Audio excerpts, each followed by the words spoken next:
আসসালামু আলাইকুম। একটা খবর, নির্দেশনা আসলে অবাধ সুষ্ঠু নির্বাচন করতে প্রস্তুত সেনাবাহিনী। আসলে এখন যে অবস্থা, পুলিশের যে অবস্থা, যেভাবে মব কালচার তৈরি করা হচ্ছে, তাতে আসলেই মানে সেনাবাহিনী ছাড়া সম্ভবই না। এবং আমি বলি, সেনাবাহিনীর উপরে যদি রাজনৈতিক দলগুলো আস্থা রাখে, তাহলে এটাকে আরও সুষ্ঠু করার জন্য 50টা করে প্রতিদিন, 5 দিন ধরে হোক 6 দিন ধরে হোক, 50টা করে নির্বাচনী এলাকা এভাবে ভাগ করে 6 দিন লাগবে, 300টা নির্বাচন আসনে চমৎকার নির্বাচন করতে পারবে সেনাবাহিনী। সেনাবাহিনীর নেতৃত্বে পুলিশ সহ বাকি সিভিল প্রশাসন। সেই সিদ্ধান্তটা খুব জরুরি। এখন অনেকগুলো ক্ষমতার কেন্দ্র দাঁড়িয়ে গেছে। এনসিপি ক্ষমতা খাটাচ্ছে, জামাত, বিএনপি, বিভিন্ন জায়গায় জায়গায় তাদের ক্ষমতার দাপট। সেই দাপটে প্রশাসন, পুলিশ অসহায়। একমাত্র সিদ্ধান্ত নিতে পারে সেনাবাহিনী। যেহেতু আমাদের সেনাবাহিনী জাতিসংঘের সাথে যুক্ত, সুতরাং তারা ওই প্রেক্ষাপটটা মাথায় রাখবে। আর জাতীয় নির্বাচনের সময় অনেকগুলো আন্তর্জাতিক সংস্থা, জাতিসংঘ সহ ইউরোপীয় ইউনিয়ন, অনেকগুলো সংস্থা কাজ করবে।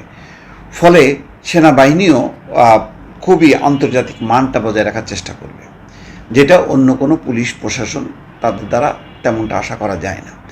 এই অবস্থায় খুব জরুরি। এখন প্রশ্ন হলো যে সব তো ঠিক, কিন্তু নির্বাচনটা কবে? দেখেন, সেটা নিয়ে কিন্তু কোনো আশার আলো দেখা যাচ্ছে না। এখন সর্বশেষ যেটা দেখা গেল যে তত্ত্বাবধায়ক সরকার ব্যবস্থায় ফিরে আনতে সবাই রাজি, কিন্তু ওই যে সর্বশেষ অবসরপ্রাপ্ত প্রধান বিচারপতি চিফ অ্যাডভাইজার হবেন বা প্রধান উপদেষ্টা হবেন, এটার সাথে কিন্তু অনেকে একমত না। স্বয়ং বিএনপিও বলছে যে বিচার বিভাগকে এই প্রক্রিয়ায় যুক্ত রাখা ঠিক না, কারণ বিচার বিভাগ বিতর্কিত হবে।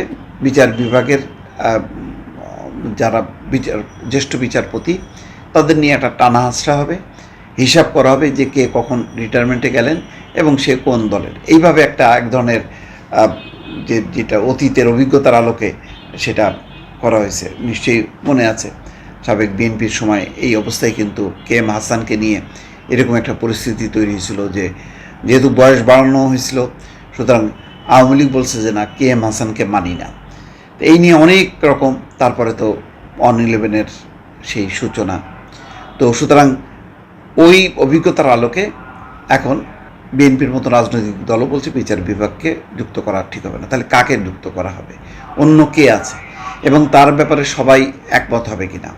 সাংবিধানিক কাউন্সিলের কথা বলা হচ্ছে যে তারা নিয়োগ দেবে। এরকম নানান রকম পরীক্ষা নিরীক্ষা চলছে। কিন্তু এই যে সেনাবাহিনী যে প্রস্তুত নির্বাচন, এবং সবাই জানে যে আলটিমেটলি সেনাবাহিনী যদি হস্তক্ষেপ করে বা নির্বাচনে যুক্ত থাকে, তাহলে নির্বাচনটা ভালো নির্বাচন হবে। এবং আশার কথা এটাই যে সেনাবাহিনীকে যদি বলা হয়, সেনাবাহিনী প্রস্তুত অবাধ এবং সুষ্ঠু নির্বাচন করতে, তারা প্রস্তুত আছে। তো এখন তারা প্রস্তুত, রাজনৈতিক দলগুলো এখনও প্রস্তুত না, সরকার প্রস্তুত না। এটাই হচ্ছে দুঃখের বিষয়। দর্শক, ভালো থাকবেন। আল্লাহ হাফেজ।